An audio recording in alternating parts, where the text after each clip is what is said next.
Twitch is this massive competitor. We want to take over the live streaming things, and you've got people like Dr. Lupo, Dr. Disrespect, all the doctors, Dr. Tim the Tapman. Yeah, Dr. Tim the Tapman. don't give him a PhD. He doesn't deserve it. No, God, no. Don't want him practicing medicine. Welcome to Redundant Opinions, where the thing you need most on the internet is another two straight white guys thinking that they're right about the world. Welcome back. My name is Kochie, this here is Cami, and today we're going to be talking about all manner of stats and numbers for the various platforms, some for Twitch, some for Kick. Also finding out the Kick's plan for the future and how it's only about 2 years long. Reasons why YouTube is poop for live streaming, and just general existential crises when it comes to content creation. If you're finding yourself coming back on the regular, make sure you subscribe, like the video, check out Cami as well, because he's pretty cool. And yeah, let us know what you know down below on the podcast. How you going, Cam? Exactly right. I'm good, man. It's been a busy week. You know, well, as you so rightfully put, having an existential crisis every day, it feels like. But that's how we do in the content creation biz. Yep. Yeah, just been grinding away, having a good time. Went and saw a comedy show this week, so that was fun. Yeah, had a good belly laugh, and yeah, it's always a weird kind of roll of the dice for those when it's just like a general comedy. Like, have you ever been to like the like live mic nights or the stand-up nights for like aspiring comedians? And then some of them are really like, some of them are funny. Like, this guy's going places, and then other people are just like, oh, honey, no, stop. Yeah, get off the stage. Really, you're not funny. Yeah, everyone's just like cringing, being like, give me another beer, please. I need to deal with this.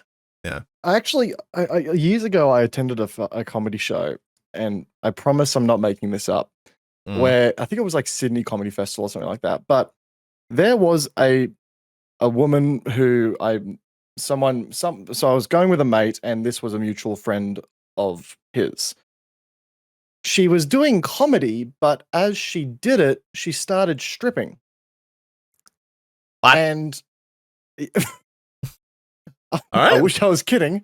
I was kidding. She was like an adult performer, and she was a comedian on the side. She decided to mesh the two together, and by the end of her set, she was just sitting bare ass naked on this stool telling comedy, and we were like, I don't know how to feel about this.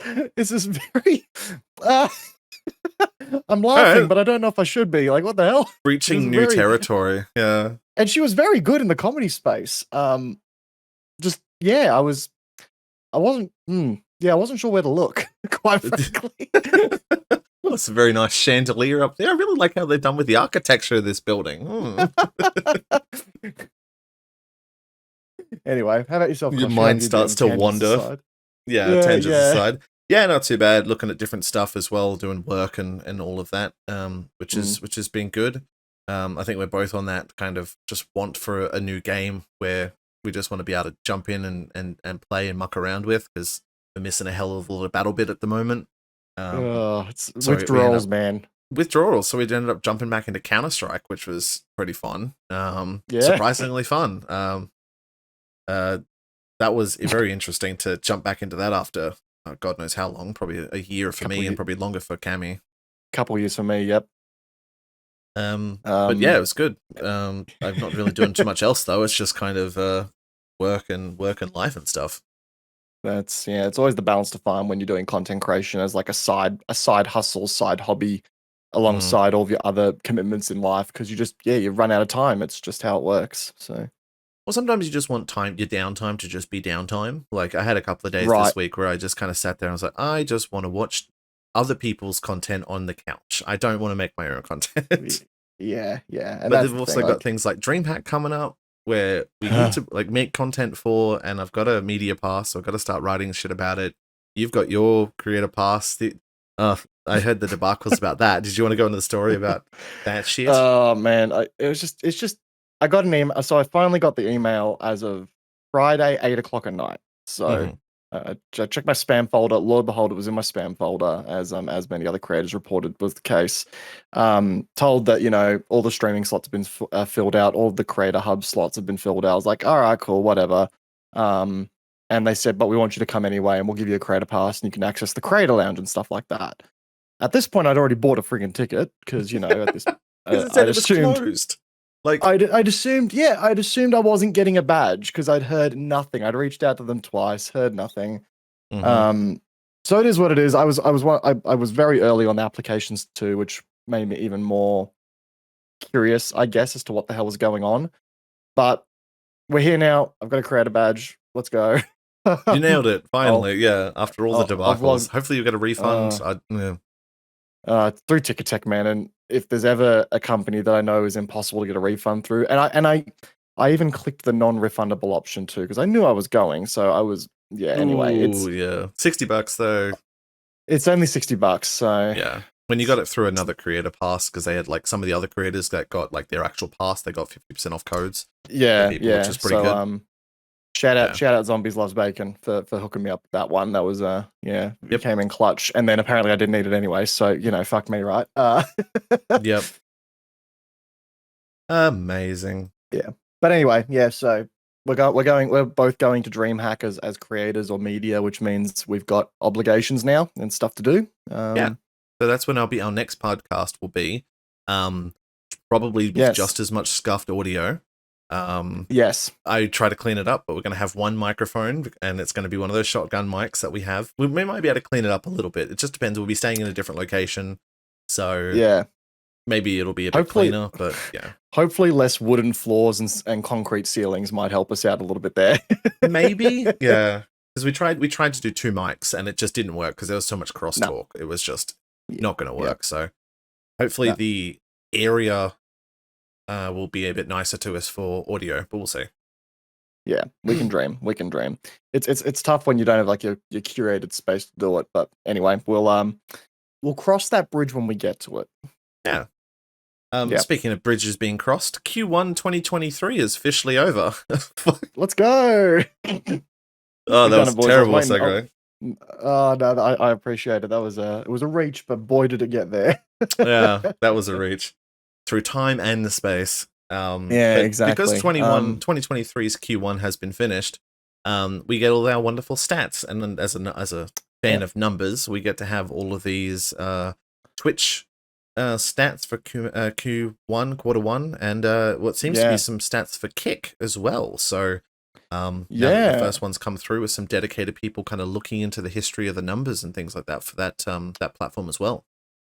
Yeah, it's good to see, and it's good to finally get some context as to exactly how well the platform is going. But it's always good to get like that's what I'm looking for here, like to get a baseline to work off of, right? Because numbers in the void don't really tell us a whole lot.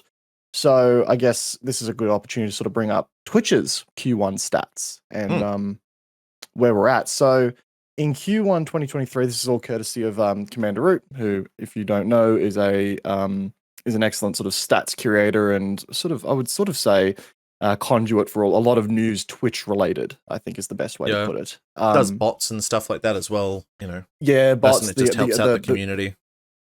The unfollower bot in particular, very helpful.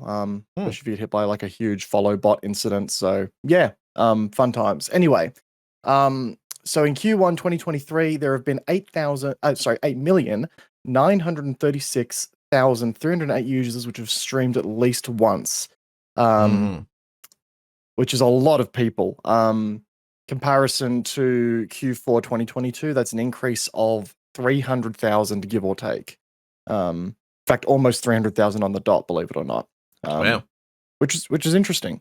Very, very interesting. Of that, we saw a small rise in affiliate, in I guess you could call plebeian status. People who aren't affiliated or partnered. I'm gonna use that word because CommanderRoot does. If anyone takes problem with it, suck my nuts. Damn plebs. Damn plebs. Sorry, I only listen to people that have more subscribers than me. Yeah. We're those guys. We're sorry. So 7 million people streamed, or 83% who were of not affiliate or partner status. And then you've got 1 million people, 1.3 million who were affiliate, and 41,000 of which were partnered, which makes for less than 1% of the entirety of that populace. Yep.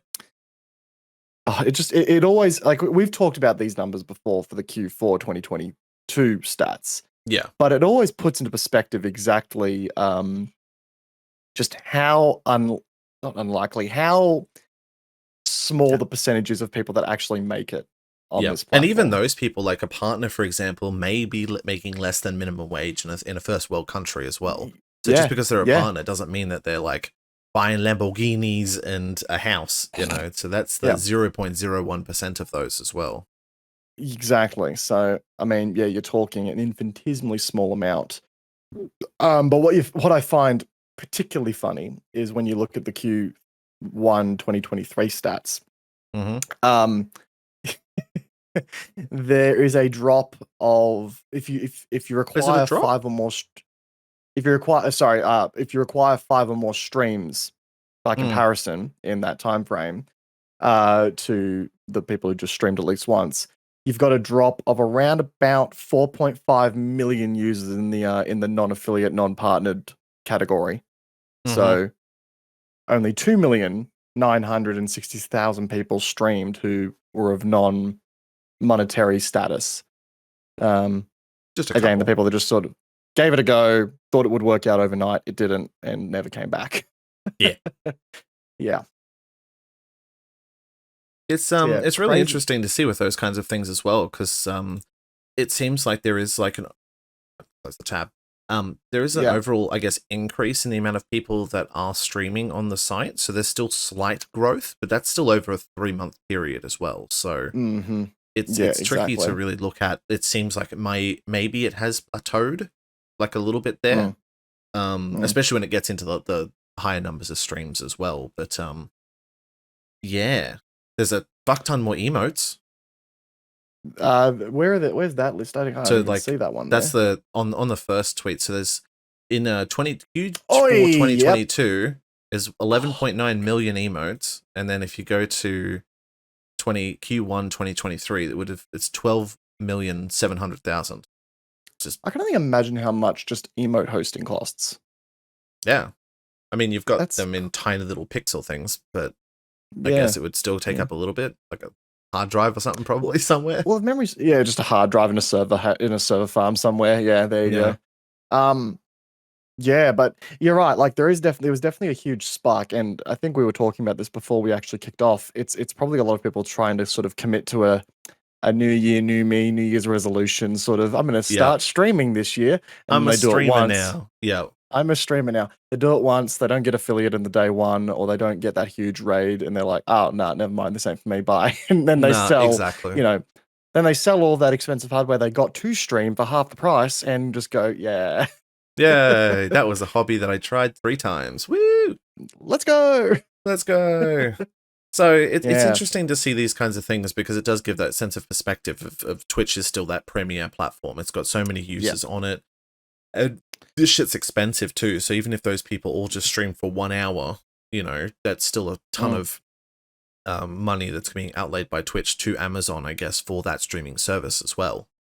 The interesting thing on top of that, I guess, is the kick stats that kind of go along with that as well. Yes, that's the important part. It sets that context, doesn't it? Yeah, well, because we don't have exactly the same stats. We don't have the affiliates and partners and plebs. We've got some idea on the amount of people in those kind of potential categories. With some of the historic data that people are diving into. But for Q1 2023, there was 52 million hours watched. Which was interesting.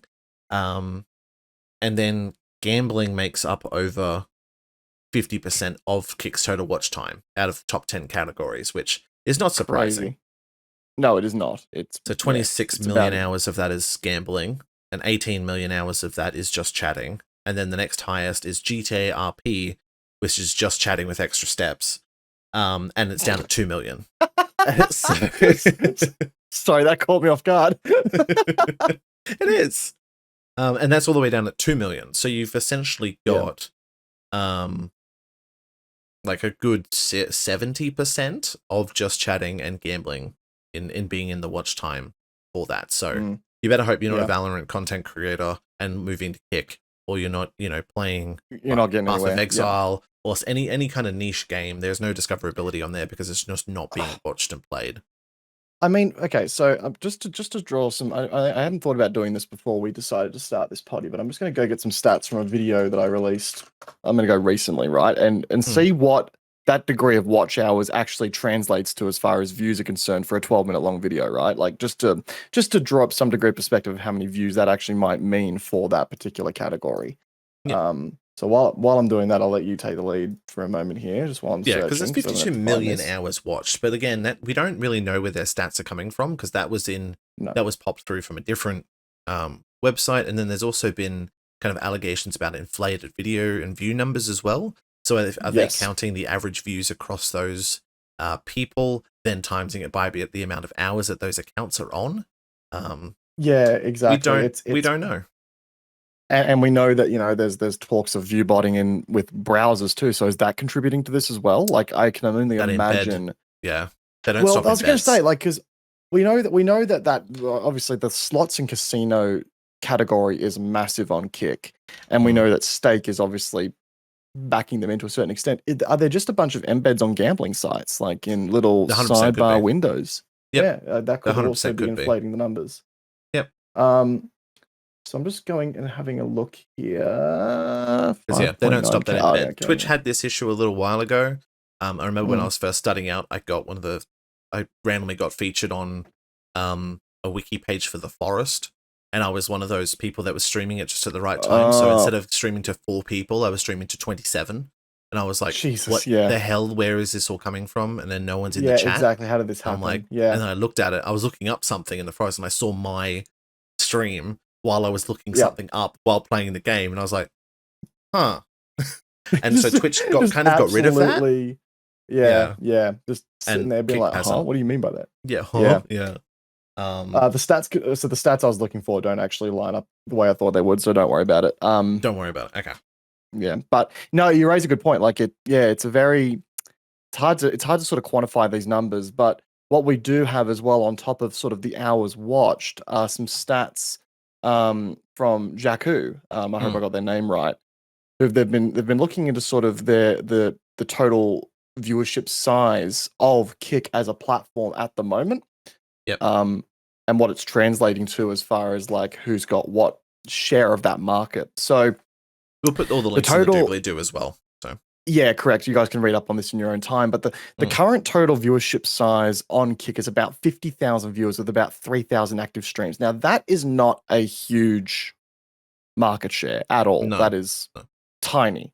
And again, it sort of shows here as well. So out of the 3,000 streams, 2,100 have less than 5 viewers. So the split is pretty similar to that of Twitch in the way it's working out there. Yep. So I'm just looking for go. So there was a time-stamped sort of look into the stats here. At one point in time, 5,209 active streams with 169,170 viewers. There was only one channel with 50,000 plus viewers, one channel 15,000 plus viewers, 13 channels with 1,000 plus viewers, and then it goes 101 channels in between 100 to 999, and then it just keeps expanding out from there. So we've obviously seen a lot of streamers who are disgruntled with Twitch or disgruntled with their content creation journey so far, thinking that this is going to be the answer and jumping across straight away. Yep. When in reality, it's really not. And you hear stories as well about like all these, like I've been hearing a lot of these people about like, oh, I'm getting verified. I only just sort of recently looked up what verified meant on Kick, and it's nothing. But guys, 95.5.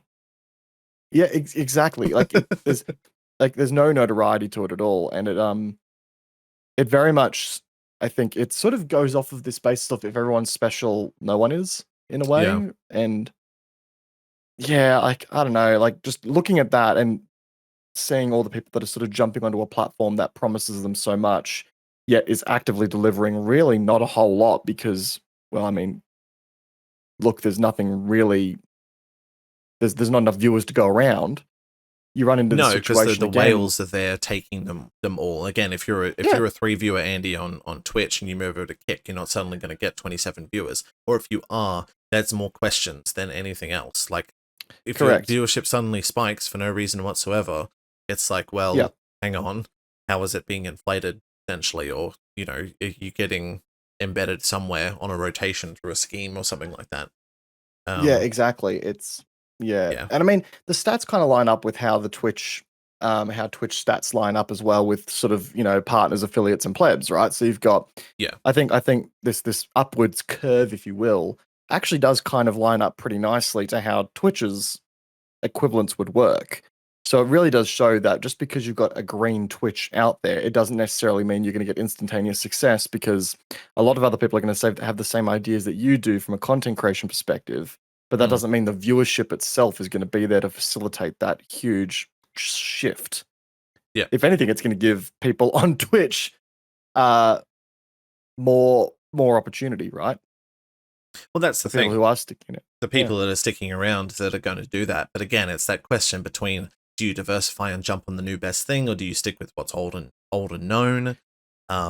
There's no, it's this whole new platform. Could it go to the moon? You know, all this stuff. It's like you have to think kind of about it and going, you know, people who jump on the share market early for things as well. It's like, well, they jump up on them and then they're millionaires because they'd all went to the moon. And I guess they're trying to see how they're going to balance that. You know, if they haven't seen it on Twitch, maybe they need to be on Kick because that's a new platform and there's more of a chance because there's less people there.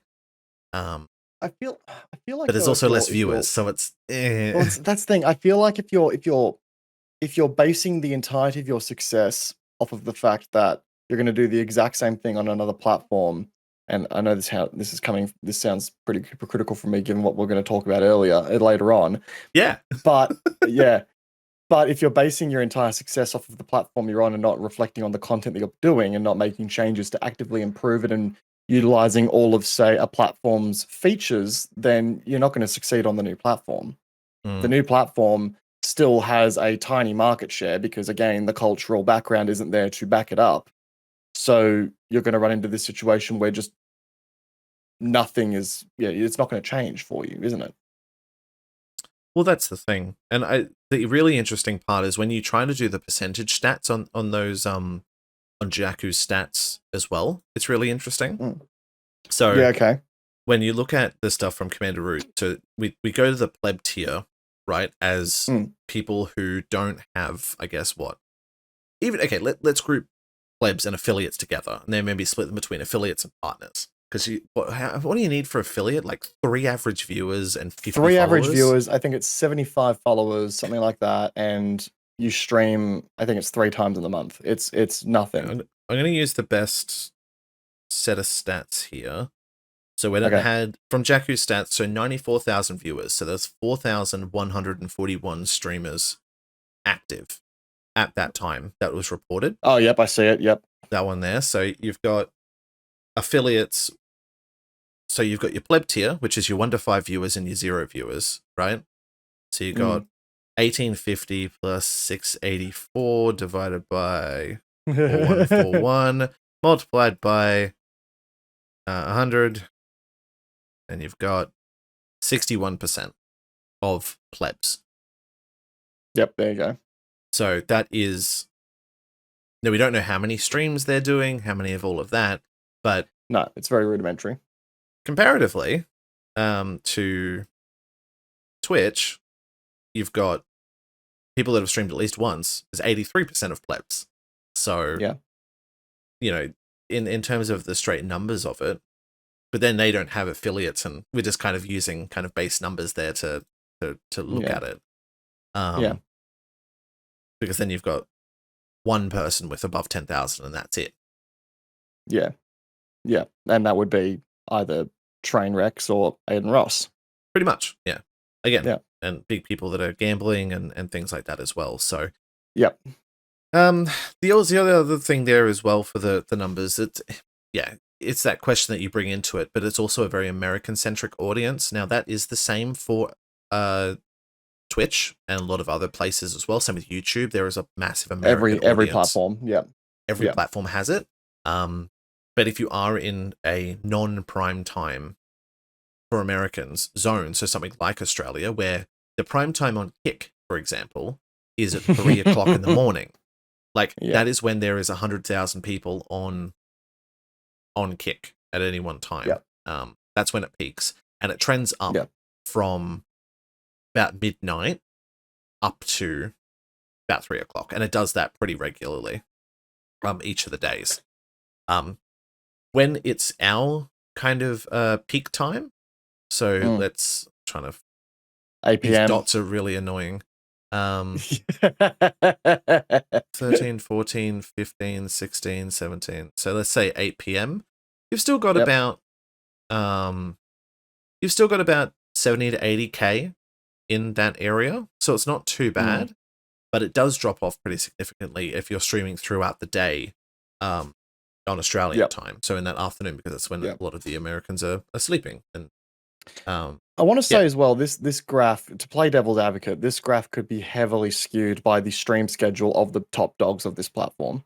100%. There's just not enough people there to really spread out the data. No, exactly. I mean, like, again, if you're one of the few people, or if you're one of the people who jumped across to Kick, which I think, based on the stats, because we know that, there's only 1 or 2 streamers on Kick getting 50,000, 10,000+ concurrent viewers, right? Yeah. This graph could be heavily skewed by the people who are just following their favorite creator, don't really care about the platform wars or building a community there. They're just there to watch their favorite creator gamble away their money. It could just be down to the fact that they're just there tuning in when that creator goes live and then pissing off straight away, which may be. And again, the stats. To me, the stats share that. What the stats are telling me there, based on the way in which the viewer counts are sort of displacing themselves through the community, is that, well, as soon as one creator leaves Kick and logs off their stream, everyone like that viewership Can you imagine being 50% of a platform's viewership? And those people aren't going to go somewhere else. Like, they're just going to stop watching. At that point, you're a shareholder. You're a shareholder of the company. Yeah. As Trainwrecks is, he's been promoting it and everything. Yeah, so it's pretty wild to me just how much. Yeah, like, I understand there's need for, like, as we've said this time and time again on the potty, we agree that there needs to be competition in this space. But I think, and we talked about this last podcast too, I think, where there was, we discussed how Kick is literally green Twitch. It uses the same fonts, it uses the same layout. For the most part, it just looks like the same website over and over again. Yeah. When you don't bring competition to the game that the consumers care about, and you don't do it better than the consumers, you can't just call it a beta and expect people to show up, right? People aren't gonna. It's not how it works. It goes to show that the injection you're trying to make into the culture around streaming just isn't resonating with the viewership on its own, beyond the talent that you have on board. And we all know that the talent you have on board doesn't equal success. Look at Mixer. It just not how and Mixer's it works. a good point as well, because they thought that people brought over people. And it did for a little bit. I was looking at the numbers when Shroud jumped over to Mixer, Ninja jumped over to Mixer. The viewership spiked. It was the most popular it's ever been. It got up to 80 million or 100 million hours watch time in a quarter. So it did bring that in. And then after the hype of those joins happened, it slowly but surely kind of dropped off again. Because of course, people go back to what they know. People go back to what's comfortable. And if they've got all their friends on Twitch, it's like, well, I guess that's where they're staying, unless they're just really dedicated fans to those people, Yeah. And like, that's the thing too. You've got all these features that are being advertised. Like, again, all these platforms are trying to appease to the creators, get them across the line. But if you're not putting the infrastructure in that makes the experience enjoyable for the viewer as well, you run into a situation where that culture doesn't build. There's less enjoyment factor in being there. And if you're a creator going to a platform where there is no culture, where there is no incentive for the viewer to exist, then guess what? You haven't got a viewership. You haven't got it. You haven't got a channel. No, you haven't got one that's lasting anyway. And there's nothing there that does better in terms of discoverability either. As you said, it's potentially just completely leaked and ripped Twitch off to and changed the hue onto the color side of things. But hue and saturation adjustment layer in Photoshop and just whoop. Pretty much. And it's one of those things that you look at and go, well, what are they doing differently? They're not leading. They're not a leading field. They've copied what someone else is doing and then trying to just give them more money. And it's like, well, no. That's good for creators, but and the 95-5 split is only good for creators when the viewers show up. Because 95-5 of 3 viewers is going to be a lot less worth than 50-50 on 100 viewers. 95-5 on 0 is still fucking 0, my guy. I'll need to find some creators that are trying to do both. Maybe I need to go dive into like who is doing Kick and Twitch to see what the viewership is like or what the experience is like. There's also complaints there about a particular type of person being the primary audience for running over to Kick, which is the typical, basically us. It's just like the straight white male demographic. And if you're not one of those, fuck you, essentially. Which there seems to be that focus there of the people who are on that platform, according to people who are actually looking at it a little bit more heavily than us. Yeah, exactly. And we know that Kick are trying. Credit where credit is due. There are some steps being made to improve the moderation a little bit. We have seen some progress there. I think that basic stuff, like you shouldn't be able to have the N word in your name. Like that shouldn't be a thing. and it's just. And it's like a lot of people are coming out saying like, well, you could do this on Twitch if you get around it. And this site's about. No, shut the fuck up. It's a site that is live. A beta does not excuse a crappy TOS. It does not excuse any platform that can be used to curate hate speech. That's not a beta. That's just a shitty platform. The same reason I'm not on Truth Social. God the other thing too is what we've found. Well, not we've found, but we were again wanting for our awesome info source that we've currently got for most of this content creation stuff is Zach Bussey, who just has all of the know-how and all of the information out of everywhere. But they have some sources that are telling them that their plan for Stake to make money out of Kick is 2 years. So if the gambling doesn't take off enough to make them enough money, that's all they've got. Is they've got a 2-year outline of budgets. Now that can change, and there are some factors that help with that, as in being not good factors, just factors. Just factors. As in, because the main reason they've got a 2-year fund gap, I guess, or they've got a projected fund spend for that is because it's all tied in crypto. So that makes it. Toronto is a stable investment. Oh yeah, of course, it's all going to the moon, of course.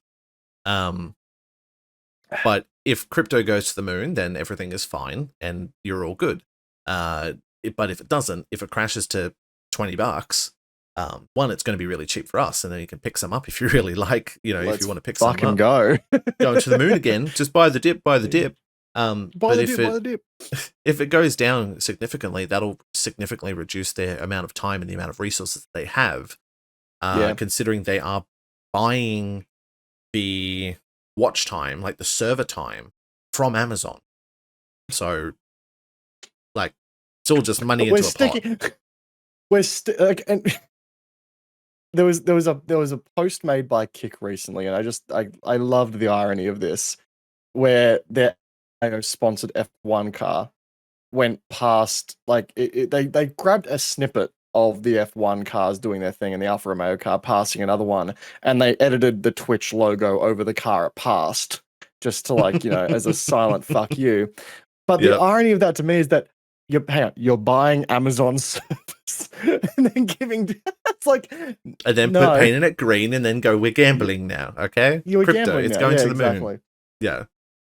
Yeah, but when I heard about this whole 2-year plan thing, right? Firstly, have you ever heard of a successful company that had a 2-year plan? Every single one I know of has had a 5-year plan. Like at the very least, it's why employees will ask you, where do you see yourself in 5 years? It's them working out whether or not your vision and your goals align with the company's long-term plan. It's It's like, Yeah, so and a lot of the startups as well. You know, they want they're startups, right? For a reason, yeah, is because they're not going to be profitable for the longest time, but they're hoping that no, the amount of people that invest into it or like buy into it or spend money there will be enough to eventually make it profitable in X yeah, number of years, however many that is. Mhm. But yeah. 2 years just seems a little bit short, considering is that 2 years from now, or are we already in three Are we months of already that? there? Are we already Yeah, are getting we into already? that part? Yeah, And it's tied in exactly. crypto, which makes it even worse. And like the only thing I can think of is if you're relying on cryptocurrency to fund this platform, and you're offering a 95-5 split to get people across, that is a unique. I can't even begin to imagine. Excuse me. The the percentage of crypto gain you need to fund that kind of thing, especially when you see, these creators being gifted hundreds of subs, Yeah, hundreds, yeah. like crazy. It's not cheap. I mean, you've No, got a crypto billionaire essentially running the thing. So it really depends on. It's that thing of like, oh, let's just make a streaming platform. Yeah, fuck it. I'll throw $100 million at that. It doesn't matter. So maybe yeah, that is $100 million that they're throwing at it. And I maybe. don't know. I don't know the numbers, but it all fluctuates depending on the price of the crypto that they're invested in, I guess. Yeah, yeah. So maybe that It's is the just, case where they're just throwing $10 million. Let's say, more realistic number. yeah, exactly. And maybe it does take off, but it just seems like, as you said, it's like you need to bring the people there, and if you make it just exactly the same, you're not doing anything differently except the sub split, except you're Yeah. doing the same discoverability, worse moderation, and Less I wouldn't even know features. about the stats. Yeah, I'd have to see what the features are as well. If I Mm. wonder if BTTV and stuff actually work with Kick, like the It's a good emote question. programs. Maybe I'd have to Yeah, I'm look not into sure. it. Mm. So yeah, 2 year plan, which will be interesting. So put a pin in it for now, and we'll see what kind of runs on that. But Mm. it seems like a lot of the different platforms are kind of getting flack at the moment because no one seems to be doing anything good. Like No. we talked last podcast where we've got Dan Clancy coming in. He's gone on some interviews and gone through things with some various creators, kind of doing the rounds type deal and talking with people. This was right after having 400 people let go. Anyway, Yep. Brilliant. defending the point about the 50-50 split, Yep. and then Yep. but also by reducing that to 50-50, saying that they're about the creators and want to make sure they've got the backbone for those creators to be able to create and earn a living creating, which is fucking stupid. Once again, it goes but here back we to that are. point we made last time. I was like, you've done really well this year, hit all your KPIs. Now you're taking a fucking pay cut, bozo. Taking a pay cut. Yeah. Rip bozo. L plus ratio plus L erect. plus ratio, bozo. Yeah. So you've got that on the Twitch side. But other than that, it's a platform that seems to be still adding things and getting new things. You've got Yep. the ad incentive stuff is still up in the air and still absolutely stupid. Yeah, I saw that news. That is, yeah, Because you're still not appealing to advertisers properly. You're no, just trying to make a not doing to subsplit with advertise some properly. incentive. I don't know.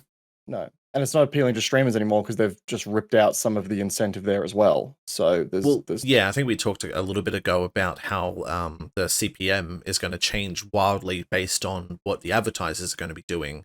So in Christmas, it's going to be really high, and then when it gets to January, where it's going to be absolutely terrible until it gets into Easter, and then the vicious cycle continues. Yeah, exactly. It's which is as normal. That's with every streaming site. So yeah, as a I don't YouTuber much yourself, point. you kind of turn to them and go, "Oh yeah, first time, like yeah, yeah. yeah." You've So never you've been got here Kick. before, bozo. We've gone through Kick's malarkey as well because they're pretty much the same, just worse. And now YouTube as well. Now YouTube has got not in hot water, but like YouTube on a live service at least 18 months ago or a little bit longer than that ago said that the live streaming was going to be their platform of choice that they were tackling next. You've got Twitch is this massive competitor. We want to take over the live streaming things, and you've got people like Dr. Lupo, Dr. Disrespect, all the doctors, Dr. Tim All the the doctors. Tatman. Yeah. Dr. Don't Tim give, the don't give him a PhD. He doesn't deserve it. No, God, no. I don't want him practicing medicine. But got these big names that have come over and moved over to YouTube. And there was this massive push for, we're going to make live the next best thing and everyone's going to come to live. And it kind of just disappeared because TikTok basically appeared and said, hello, we're going to steal all your viewership now. Turns out that was a lie, exactly. Yeah. All these creators moved over to YouTube live. And now the focus is very heavily on the YouTube Shorts side of things. You can see that we've just had the YouTube Shorts Fund or creator, what is it, the new ad rev share thing for Shorts go live, which is pennies on the dollar. But I think everyone who was expecting to earn millions off of Shorts may have been overselling things a little bit because, ads don't appear in front of every single short, and when they do, they need to split it up with. It's a very diluted down share by the time you get to the end of it. But anyway, it's also super short watch time as well. So if you're running off people like premium income, I could watch a 2-hour video of a video essay, and then I can watch 20 million shorts, and it had the same watch time. Exactly right. Yeah, it's very very different. Yeah, exactly. So yeah, like the YouTube Live side of things has kind of stagnated lately. As someone who is on YouTube Live myself, and stream, I've noticed it, man. I've 100% noticed it. It's still a very bare bones platform. That lacks a lot of features, and we haven't. I think the last significant feature we saw was gifted memberships, and that was over a year ago now. I think January 2022 is when we saw gifted memberships coming out. Okay. Yep. I hope I'm not getting that wrong. But it's around about. But one of the things that is limiting, I think, especially because if YouTube doesn't want to do anything about it, fine, whatever. But the community have also been sort of not outcrying, but sort of speaking to why extra tools and support for the YouTube streaming platform has sort of fallen off a little bit. Allegedly, the YouTube API only can grab the last 75 most recent messages. So if you have more than 75 messages a second in your crazy, crazy chats that exist for the biggest creators, the API is useless. And on top of that, it just doesn't work for the purposes that we want to use it for. And on top of that, you can only use the API for minutes before you run out of quota, and then you've got to beg YouTube for more, which anyone who's designing stream bots or anything like that, that is useless to them. And it explains a lot, because you see companies or not companies, but platforms or softwares like Atom come out for Twitch that are designed to amp up the interactivity of your stream. You got chatbots that do really, really cool stuff on the Twitch front. And we've seen nothing like that for YouTube because, well, I didn't know about this prior to today, actually, but you see this sort of stuff and you go, well, now it makes sense. There's a reason why no one's creating tools for it and, putting it support is because YouTube doesn't even provide support for it. So it doesn't give you the tools to be able to do it. At least Twitch kind of has that, with that kind of open API a little bit with, and that's why we have so much great tools for Twitch. We have Solynome and we have CommanderRoot and we have things like streamer bans and stuff. We can catch up on the gossip of people getting banned because there's APIs that are there and available for them to use. Exactly, and that's just not a thing over on the YouTube front at all. I couldn't tell you a single thing about YouTube live streamer XYZ over there because I don't know anything about it. It's a closed off community. It's very segmented. It's less they tried integrated. To do the raid thing, and it was a really interesting feature, but you had to approve each other to raid each other, and then you have to, Twitch stole that. But then just kind of updated some tick boxes, and then that was about it as well. So there was that back and forth. Yeah, so YouTube's raid functionality, you have to tick to enable people who subscribe to you to raid you without permission, right? Because in order to raid somebody on YouTube, you need a direct URL for their stream that you want to raid, or whatever the case may be. Because I've been yeah, so I've actually looked at this feature. It's available to me. I've never rated someone, and I've never been rated on YouTube. I don't even know how the feature works as far as chat box integration and stuff like that. Because in order to raid somebody, you need to then go into your YouTube dashboard settings, edit the YouTube stream, click redirect, and then either select the video or the title that you want to redirect your audience to, or get the exact VOD URL that you want to direct your audience to. It's not like I'm going to raid this person who's live right now. It's nothing like that. It is. Yeah, that's tricky. So how do you grow that? It's very difficult to collaborate with people and do raid trains and, it's events impossible. and like as I've said, back when I was streaming on Twitch, I would raid someone at the end of every stream if I could. Like, get the viewers cross-platforming, meet new folks, build relationships. You can't do that on YouTube. It is impossible to do. And whenever I like click on my like redirect, because I've tried it a few times, and there's just like one premiere video that's got a week till it releases that I can send people to, and it's like, well, fuck it. Send them over there, get them to watch. Let's go. Let's go. So I'm like, so yeah, it's like, yeah, that whole the lack of functionality there really, really goes to show on the YouTube side, like especially from the moderation perspective too. Moderation on YouTube sucks. Like, my mods have told me time and time again that if we had a chat that moved at the speed of some of the bigger streamers, moderation would be out the window. We would have to rely entirely on a Nightbot to try and automate it wherever he could, and because we wouldn't get anywhere. Have that functionality there. Well, yeah, there's no mod dashboard. There's no ability to look at a user's messages in the past. There's no ability to look at a user profile to see what's coming up. Like it's very rudiment. Like, in order for me to ban someone, I have to hover my mouse over their name, which then brings up the 3-dot sort of, cascading menu to click on, which then I click on that, and then then I've got to click on a ban or a timeout or from there. But if the chat's moving, I may lose that option. Like, it's just it's not streamer centric the trade-offs there is that you're just all in one place, where you can see a stream be available to a content creator you follow on the platform, and you're watching a VOD of them, and then, maybe watching a video they released, and then they're doing a stream right after the video, and you're like, oh, cool, I'm going to watch them live. That's the thing. And that can be used fairly well with the algorithm, but the actual user experience needs to be up to date as well. And as you said, it's been a year since any decent features are in there. The latest update that we've got here is they're adding ads automation as an option to live creators, which will allow for YouTube to determine the best time to run an ad during your stream. Which, as we all know, YouTube is great at doing on their VODs. So, yeah, I have every bit of faith in that feature working as intended. It's just, and I remember back when was it Fwiz, or was that his name? Fwiz, who used to be head of YouTube gaming all that time ago. He's now like a Web3 developer or something, like a crypto. Oh, that went well. Yeah, I know, right? Funny that. But like there was talks of, clips integrating with YouTube Shorts directly. There was talk of UI overhauls, all that cool stuff, and we got none of it. The most interaction we've had between clips and shorts, or shorts and live, is that if you're live and someone watches your short, there'll be like a little live ring around your name. Yep. So that people can click on to come view your stream. But I can speak from experience that does nothing for you. Absolutely zero. Yeah.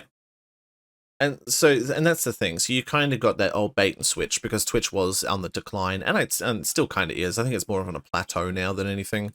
And YouTube, before it picked up some of these creators, it'd be really interesting to see what those creators think too. Like the big boys that have moved over there. It might be interesting to go and actually look at some of their streams and see what their numbers are like, and things like that. I'll add a note to do that for next stream. Yeah, we'll be in DreamHack, but we'll talk about on the podcast potentially, just to see what their kind of the experience is like watching those. Well, I mean, maybe they abandoned it. I don't know. Maybe they just started doing videos again, just don't even do live. I don't know. I don't know. Yeah, it's one of those things, and it's impossible to try and gauge in this sort of market. And that sort of loops back to what we were saying earlier, like all the platforms that are out there right now sort of doing their thing. Gotta be honest, as a streamer, none of them appeal to me. they're all So really LinkedIn, really, let's go. Yeah. let's go LinkedIn streams. There we go. Facebook now. Oh wait. Yeah. Oh yeah. For um, those who don't know it's yet, grim. they've stopped accepting their partner platform applications, so nothing is going Which to means go through. which just means it's on the way down now. Yeah, That's just pretty the much. sign of a platform shutting down. Yeah. So So yeah, yeah, I guess that all the changes there, as you said, there's no real good option, but you're kind of in a bit of a turmoil period at the moment with your channel and things like that as well, because you're streaming. You're one of these people that jumped across. yep. For me at least, when I was taking my stream break after doing streaming for like 3 years straight, Mm, I took a break because I had life stuff going on, and like everyone else does. And then I mm, wanted to do YouTube, as in I switched content entirely. Like I went from streams about funny moment video games to game reviews and this podcast. So much more slow, much more informative, yeah. a bit of a rant type deal. But you tried to do the same thing that you're doing on Twitch and supplementing your VOD content, but on YouTube rather than, and just keeping it all on one platform. Yeah. I mean, that was the rationale, right? Sort of, I'm streaming video games that I make videos about.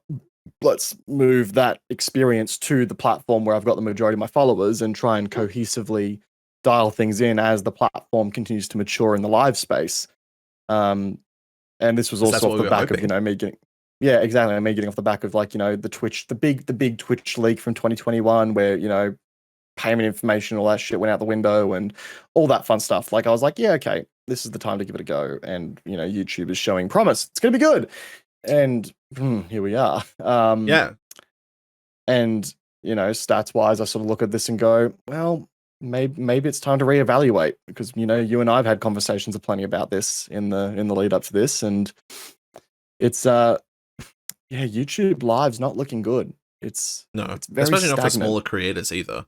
Like you God no. can't get that random raid that, from a shroud or something that gives you 100,000 followers, and you can't randomly get noticed unless the Mm, algorithm either does it for you, or yeah, and somehow you get boosted up, or you're already a big channel where, like, yeah. even big channels, like watch channels that they have 500,000 subscribers on YouTube and they'll get 500 viewers on Twitch, on their YouTube streams. Yeah, right. It's just because I very much am of the opinion. Like and again, I'm not an expert on this, but I was looking at my click through rate on my streams as of late, and it sits at around 2%, which is abysmal. Like, and I put a Mm. lot of effort into the thumbnails, titles, try to make the streams interesting. Um, but we sit on a 2% click through rate. It's abysmal stats. Like, we're like, yeah, like you should be aiming anywhere between like 3 to 6 on average. If you've got a really dedicated viewership, you should be at least sitting at 10%. If you've got a really, really high performing piece of content. Yeah. So to be hitting 2% with like 12.9K impressions, that's the narrative that tells me is that the culture on the YouTube platform really does not support streaming. When you type in youtube.com, what are you there to do? You're there to watch a video, aren't you? You're there to check in on videos. You're going to watch a 10-minute video, 20-minute long video at best.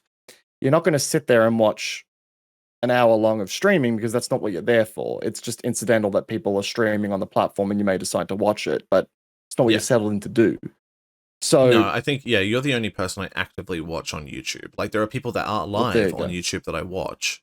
I watch Yeah, their videos, but I don't watch their live content. And as you well, said, there you it's go. because I'm there for a different reason. When I'm watching a YouTube video, I don't want to interact. Like, Yeah, I'm there to watch. Like, you're on my fourth monitor, dance monkey dance while I play a video game or do something else. If I'm on Twitch, sometimes I'll interact, sometimes I'll just have them on in the background, but it depends. But I think the yeah, mentality is shifted a little bit. Like, 100%. it's the same reason that I'm on Spotify. I listen to music. I'm on Spotify. That's Yeah, it. I'm not there to talk to yeah, a content creator. Or I don't go to SoundCloud for that kind of thing.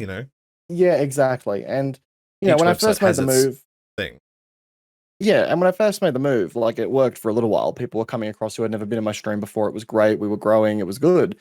But you can very much tell that like it's sort of like a honeymoon period. It's sort of weared off a little bit. Um, and you can tell that experience that people are craving of, being involved in streams and, hype trains and getting hype, rated, if they want, if bringing in the if excitement and keeping that going. if they want that, then Twitch is the place to be because there's more opportunity for user interaction there. Just channel points alone offer up huge avenues for potential interactions. And on YouTube, the only way you can interact with the streamer is by type, or sending a super chat. It's very, Super very chat or minuscule. gifting memberships or resubbing for the month, and that's it. Like you've got these awesome websites that Twitch has integrations for because of these APIs. With things like Triggerfire, so you can code it all up in the background on a web browser, and then make flames appear at the bottom of the screen if someone donates 7 bits or something like that. Like you can just make things happen for the stream to make it more entertaining. You know, you can make it, and there's so many things to do. There's none of that on YouTube, none of it all. I mean, like even like on my stream when I've got like my just chatting screen and I've got the chat box, right? Doesn't display emotes, doesn't display membership status, doesn't display anything like that. It is just the text, and it's just such a bare bones experience by comparison to what you can offer on Twitch. BTTV, 7TV, like there's just Frank like there's so many options there that people have to make the experience good for a user that has been developed with those tools in mind. The YouTube Live, like it doesn't even have a theater mode yet. The YouTube Live. I have like magic actions or something. I have magic actions, and then that chucks it over to theater mode, and then I'm all good. But you literally need an extension to get theater mode, a baseline like a basic feature for streaming to get to work in the first place. So God, it's just like it's as you can see, it's put me in a bit of turmoil here. So you're asking questions about like, is this something? And I've been in your discussions in your Discord, offering my opinions on that, and then also you had the stream today on Sunday about making that potential change. And it's not something you can do lightly, but it is something that you can definitely make your way towards making that decision. Exactly. A lot goes into it. A lot goes into that decision. Yeah, exactly right. It's not like it's with my original YouTube move. I did not make the decision lightly. It was, basically cutting a platform off. And one of the things I didn't consider when I originally made that call was the ANZ region's adaptation or adoption, I should say, of these platforms. Because you're streaming at peak Aussie time, essentially, unless it's BattleBit. Correct. And it's not even just like the viewership, it's also down to the networking opportunities too, I feel. Like as we were just saying, the YouTube streaming experience is very isolated, right? You're there on your channel. You don't really interact with other creators unless they follow you already and happen to stumble across your live stream. Yes. But, on Twitch, you've got rating and all that stuff. But Twitch also has quite a significant presence in the ANZ region. You've got Twitch booths that show up to most of these cons and stuff like that. We were talking about DreamHack creator passes and how their preferences may have influenced some decision making on that front. It creates sort of this what I'm looking for here. It's a sense of being I don't want to say that, like, it kind of makes you feel as though you might be missing out on just the raw community interaction at the creator level from time to time. And it's one of those things where you're already capturing and connecting with your existing audience on YouTube, where you're not going to grow at all from streaming on YouTube. No, because people aren't clicking through on YouTube stuff, which is the whole point of streaming on YouTube, isn't it? Like the whole point is to leverage your existing viewership and hope that the algorithm pushes stuff out, which it does. Yeah. It's just that people aren't clicking through on it because why would they? It's a video platform. So is it a case of trying to put the square peg in the round hole?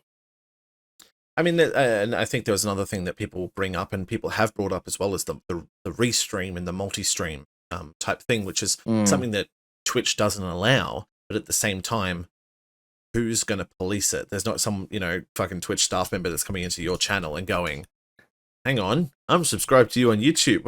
What do you banned? Because maybe if you're a big partner or something, or you've gotten to that stage, but no one's going to care. So like the fact that they they enforce that already is so dumb to me. Because they couldn't want agree to build more. up creators' networks at Twitch, but then they also want to make sure they only stay on Twitch, but not offering any solutions to grow your platform except for the random raid and all lucky, maybe you blow up and live stream fails or something.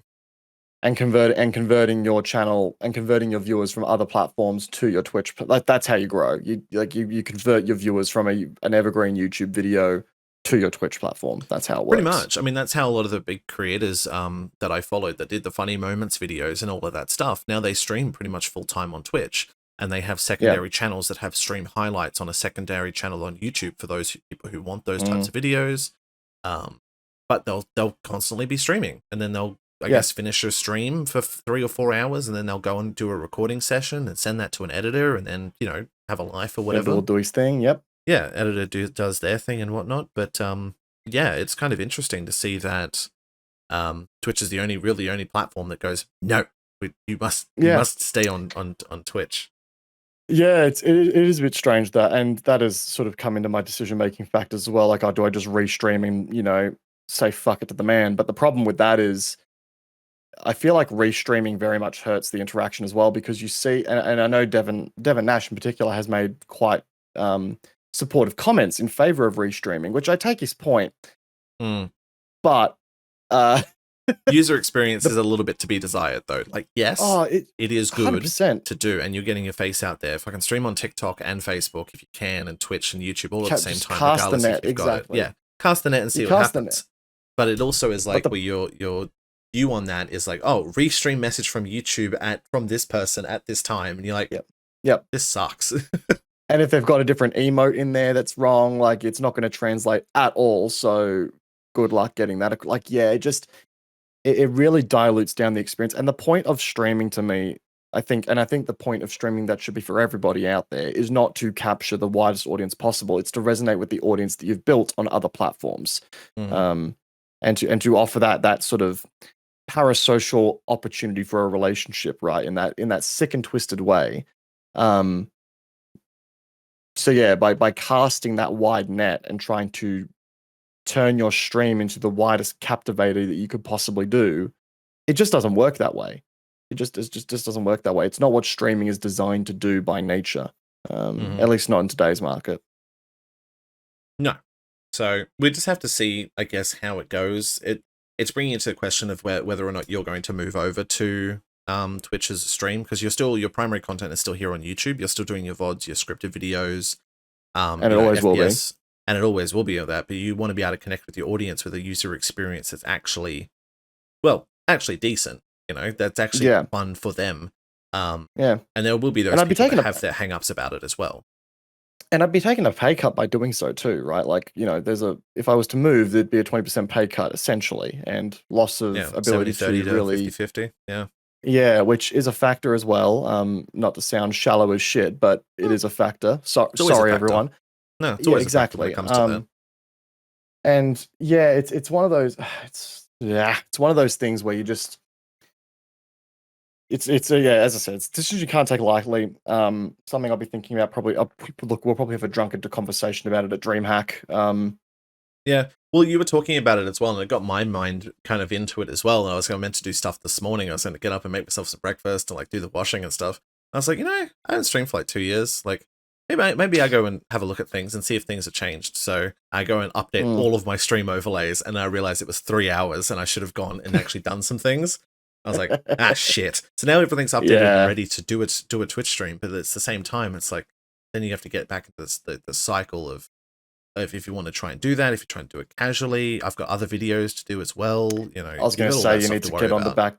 You need to keep working on that VOD content and make sure because that's the thing, as we've just discussed, streaming on Twitch is far from what you would call a discoverable thing. You need to actually create those call to actions in your existing videos to try and bring people across. It's not an easy feat.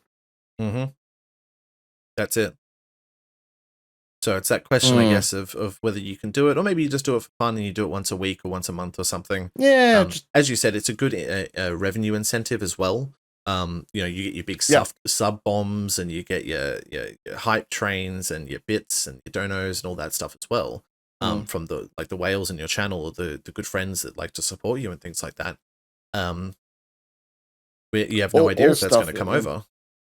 No, and I think that's up to you as the creator. If you want to, for me, if I want to make that move back to Twitch, I'd have to really try and come up with an effective strategy to create that conversion back again as needed.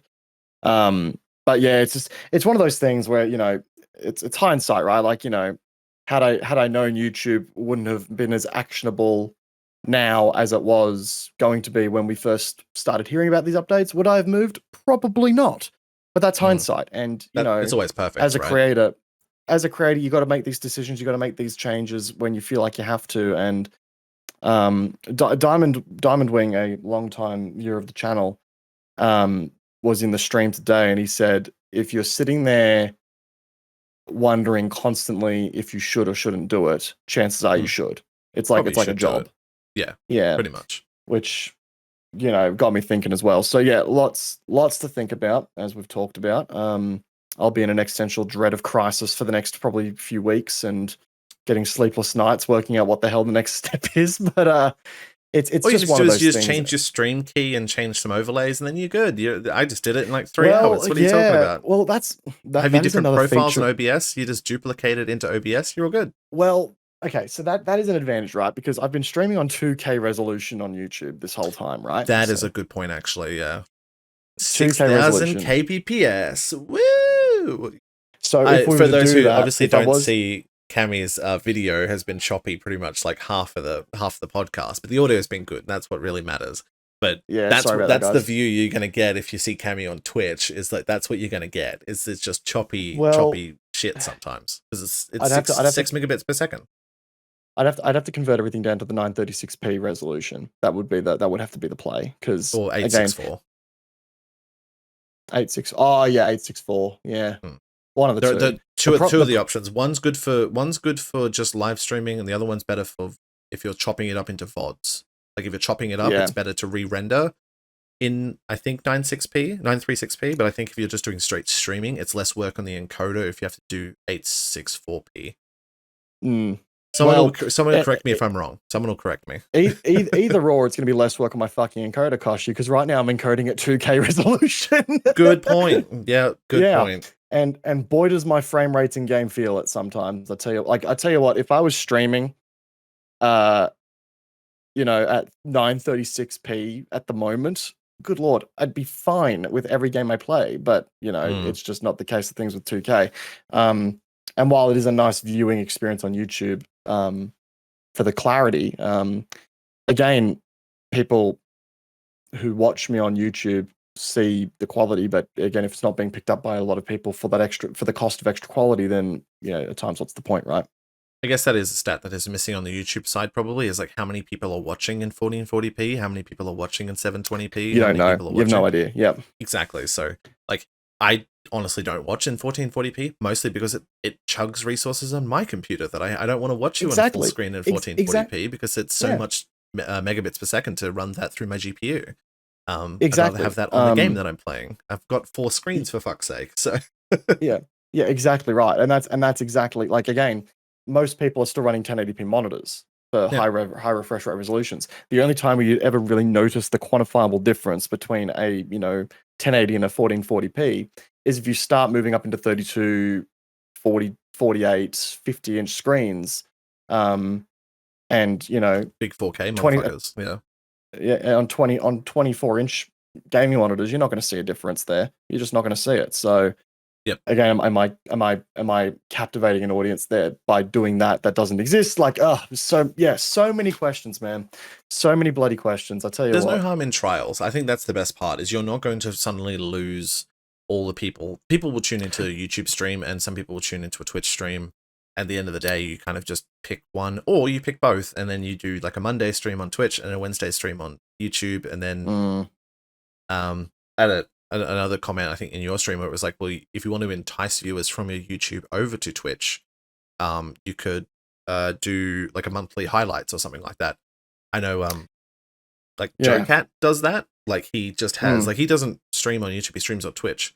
He has YouTube videos, but then he'll upload like his January to March stream highlights, and it's just, I watch those because I can't catch his stream because it's American. So Yeah. it's just like, Yeah. you know, you do it that way, and then you entice to watch the videos from there a little bit and see how that goes. Yeah, exactly.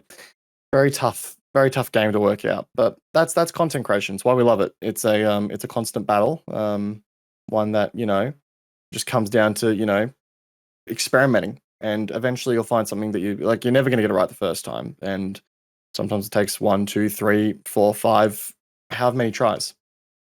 I guess that's a good tangent topic to what I was going to talk about before the podcast as well, is about the different tries that you've got. I mean, this is the 78th iteration of your channel. It's Kamikaze 78. Yeah. And you've had some decent growth, and you've also been doing this for 10 years with the videos that you've been making. The reason I bring it up is I've got other creators that kind of did explode in the pandemic. They got to something like 200,000 subs, and then now they've started to diversify their content a little bit, they kind of dropped off their engagement. So much so that they made a second channel, which started popping off better with the things that they were doing. Yeah. And they ended up quitting their main channel so that they could then focus on their secondary channel. So I've seen people do this. It's like, I don't know if that's the algorithm going stale, or like maybe the videos that you're looking at for your stat wise. Is it the content? Like, I always ask, you know, not what are the numbers, but why are the numbers? I know that's really stupid to sound the English way, but like, I want to know. No, it's true. Is it the content that you're doing? Is it the shift in? Is it the algorithm being like, you've been uploading you've been uploading and that's the growth that you've got. You're going to plateau there. Is a new channel on the horizon? We're going to see Kamikaze 79, 79th iteration that doesn't fall over into the swamp. We'll hit 100 soon at the rate we're going. Yeah, is that an explorable option for you, or is it just kind of, I'm just going to stick with what I'm doing on this side? Look, probably not, to be honest. And the reason for that being, so a new channel, it's something that's been floated quite a bit from my Planet Side 2 Andy's in my community, right? Because a lot of people have been like, oh, just keep Kamikaze 78 for Planet Side and make a new channel for everything else. I'm like, but that's not the brand I want to accomplish, right? That's not what I'm after. I want to accomplish more a more holistic first-person shooter coverage kind of brand. And getting there is always going to be difficult. I acknowledge that. I built a sort of a community around a singular game, and trying to branch out of that is always going to be a pain in the ass. That's just the long and short of it. I did sort of temper with the idea of adding different channels for different purposes, like a shorts channel, a stream channel, a VOD channel, stuff like that. I think the only time you ever really need to create a second channel is if you're covering something that's vastly different from what you would normally cover. And it also comes down to the brand you want to establish too. So if you're a creator that focuses heavily on, a particular game, and you want to branch out into a different set of games that's different in genre, I would say, then maybe it's worth it. Like for me, PlanetSide's a shooter. I want to be a shooter coverage. Like, I know there's people in my community that branch to other shooter games. There's not really any point to me in starting from scratch. If anything, I'd rather work on my brand and work on what my channel is known for with that foundation to get it to where it is. Your V8 supercar coverage will go over to a different channel. Exactly. Yeah, exactly right. Yeah, that's in the works too. We're going to call that Kamizumi 78. Kamizumi 78. It's the 78 brand. As long as you keep the 78, you're all good. Well, I mean, I've got this right here, right? Exactly. So, like, You could be anything 78, and that'd be perfect. Bingo. So yeah, the whole new channel idea, I think it's definitely something worth exploring if you're like looking to just totally start from scratch, new subject matter, stuff like that. But I feel like there's not really much point in doing that if you're covering similar content, or if you've got a similar style, or if you're just trying to rebrand yourself within the same scope of what you originally had in mind to cover. Because then you're sort of just throwing the baby out without the bathwater, I think, at that point. Yeah. No, that makes sense. It's always something that you think about as well. Like, I've gone through the Twitch rebrands and stuff, and then I jumped and did the YouTube thing, and I changed the name there as well. At least and that kind of matches up with what you said, where it was, I changed the name and I changed the content I was doing. So it does help when you're doing that kind of thing. But if you're going to try and stay the same, maybe it is a good idea to just stick with what you know that way. Well, I mean, yeah, exactly right. And yeah, like there is always going to be there is always the sunken cost fallacy as well that may emerge into that equation too. But it's not something that's, I would say, one and done sort of situation with a particular content style that you're making. I think if you do throw, like, again, I've seen content creators totally rebrand the game that they cover and do it successfully. I think back to Tim the Tatman's infamous clip where he sort of talked to everyone sort of claiming, you're not a Fortnite streamer anymore, bro. Oh, you're dead. gonna die. You're gonna die. This channel's gonna die. And like switch back to calling it, bro. Yeah. that infamous clip. And I just think back to that, like, you know, Tim in that sense is still covering shooter games, but he's just doing a different one. So it's still within the subject matter. You've just got diehard individuals on certain levels that, you know, want to see the same stuff over and over again and, you know, hate change. But to loop back to the algorithmic comment, because you made a comment about how, what does the algorithm punish you? Because that is branching part of it, I guess, as well, right? Yeah. Well, yeah. Well, my understanding of the YouTube algorithm, and I could be wrong on this, so I'm happy to take on board any criticism or feedback in the chat. But content from that perspective is not, like, content on an algorithmic perspective is not judged on like your aggregate viewer performance. It's very much judged upon the individual video. Like, is the video so YouTube's primary decision gates are, is there good click-through rate? And on top of that, is there good audience retention? If you tick those boxes, then that video is going to get recommended to more and more viewers. One of my most like that God Gun video that I got your advice on for the thumbnail and stuff. Yeah, it was doing horribly within the first like day or two, and then it just got a small spike in click-through rate, and suddenly YouTube just went, "Oh, people like this, yoink!" And now it's 33,000 views, and I don't normally do Battlefield. Doesn't usually do Battlefield. Yeah, exactly. So when you actually pick up the right thing at the right time, and it's right when people need it. That individual video has netted me 157 subscribers in a 18-day period. So yeah, it's his most popular video in the last, let's just scroll through, I'd say the last month. And even then, the video before that is just as high is another Battlefield video. Yeah. So there's appetite there. But the problem there, you know what the problem there is, though? Go on. It's Battlefield. Fuck you. I know. Do you think I was smiling when I made that video, Kochie? I wanted to end myself. Sit there and listen to Simple Plan the entire time. Yeah. This is what he goes for you people, all right? Making myself play shitty fucking video games. But that's the thing, right? Like, you can see, I guess, from your numbers and alone that, you know, BattleBit's a small game, but it's rising, and I think the views that you're getting from those are fairly 100%. Equal to what that game's size is. Battlefield is, well, that can pick up other Battlefield people that are just waiting for it to be good again. They want to get the head up. What is the step up? They want to like step up their knowledge of the game so that when they are ready, they can do the god guns and everything when they get into it. But from what I can see, like the planet side of things is kind of dying, right? So and that kind of shows in your viewer numbers as well. Well, that's it. Like some of my BattleBit content eclipses that of my planet side content, which is saying something depending on the amount of people that are actively playing it.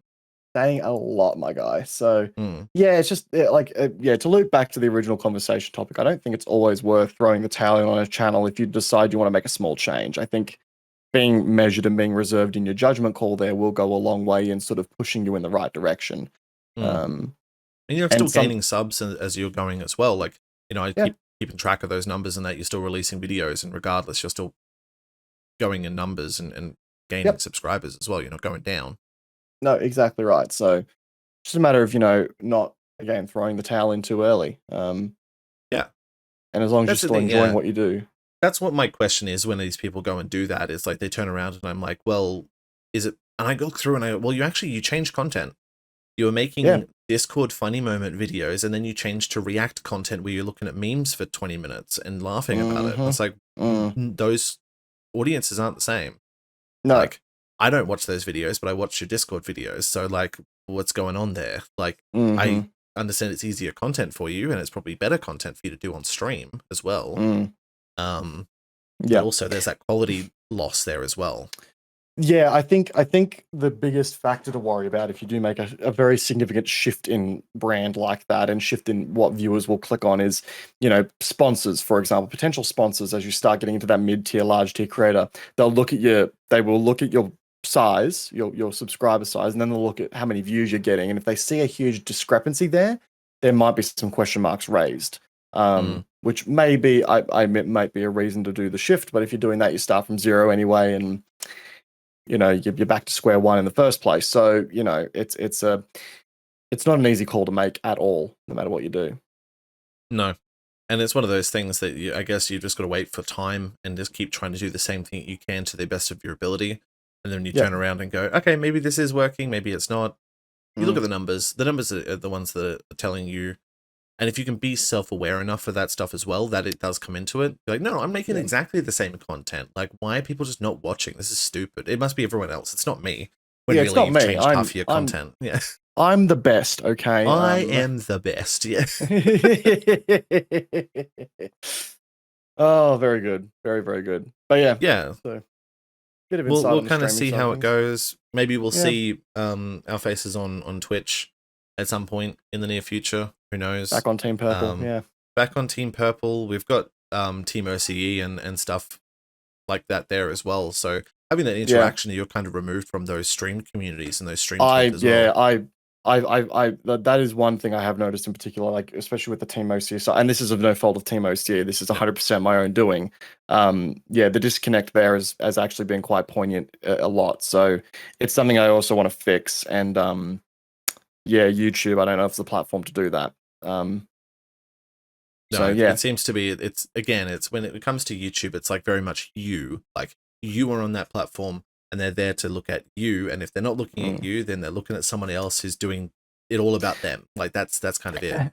And to loop back, I know we're tangenting here again as we're close to wrapping up, but we talked about this earlier. I said this to you in a message. On a live stream on YouTube, you've got the chat box, and then you've got the fucking recommended videos all below.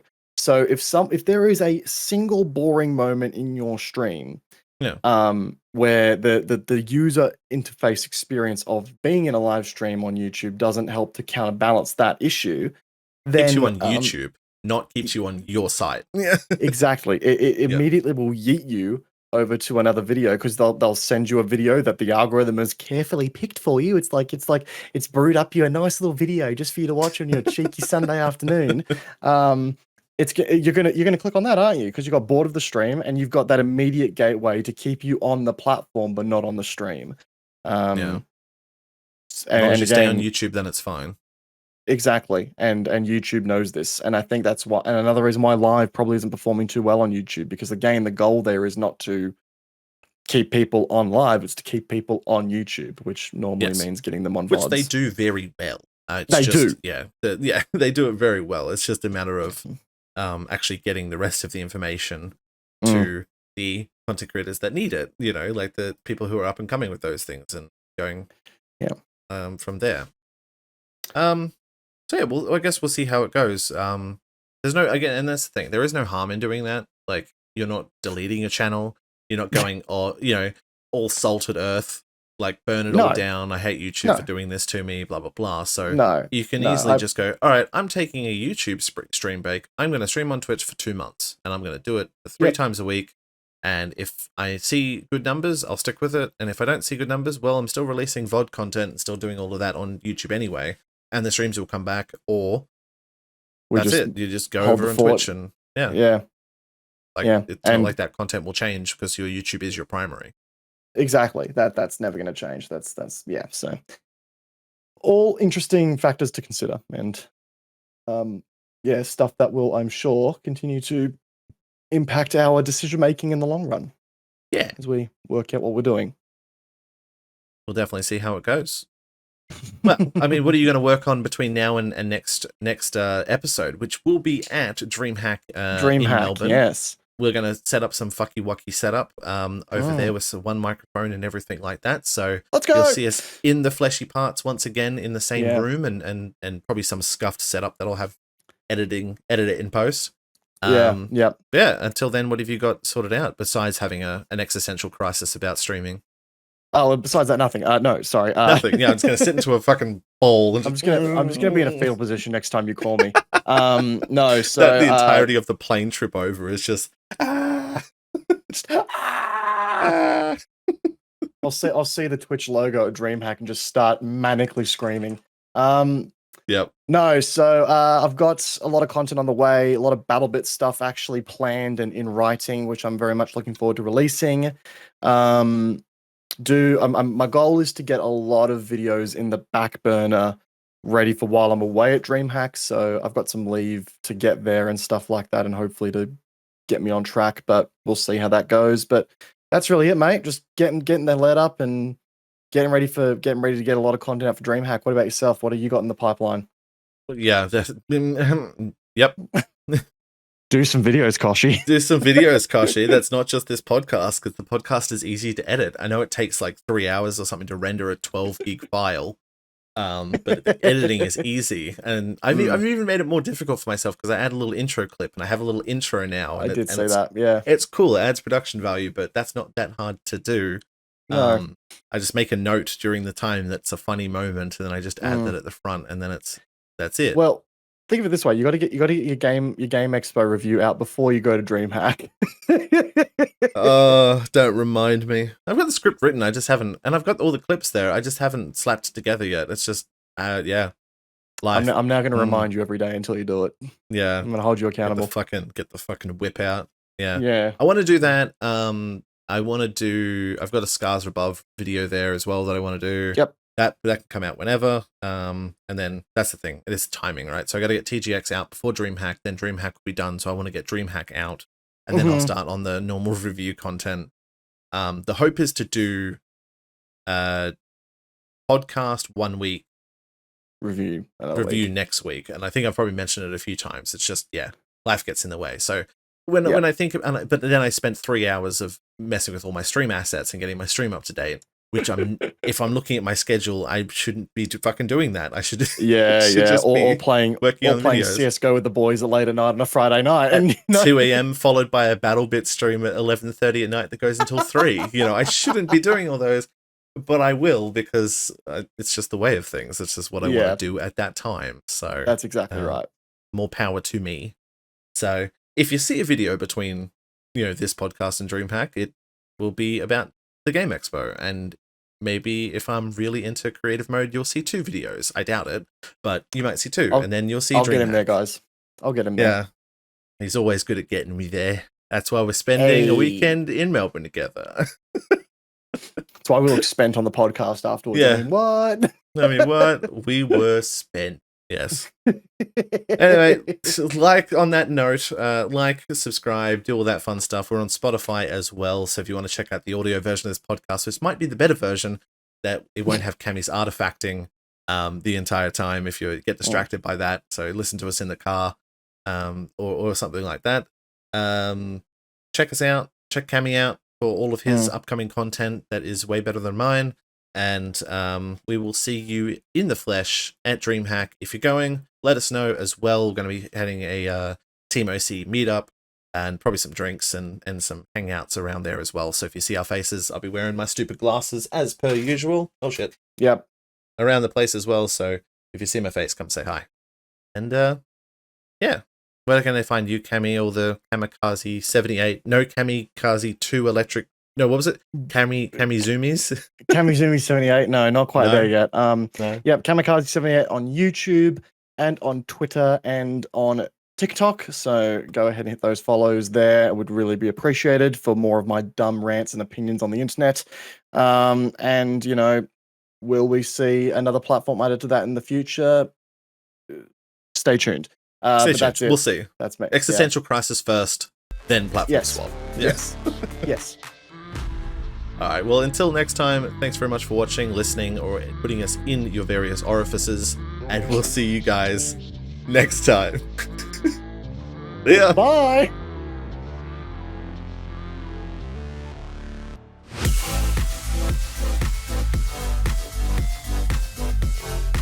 various orifices. I really want to fill this podcast. Stick it on my ass. Just vibrate with the base of the shit on vibrate. Yeah. It's like that picture of like posting a controversial thing on Twitter and then just sticking a phone up your ass and just move. Our controversial takes every time I release an episode, I just do that and stick my phone in my butt. I want to feel something.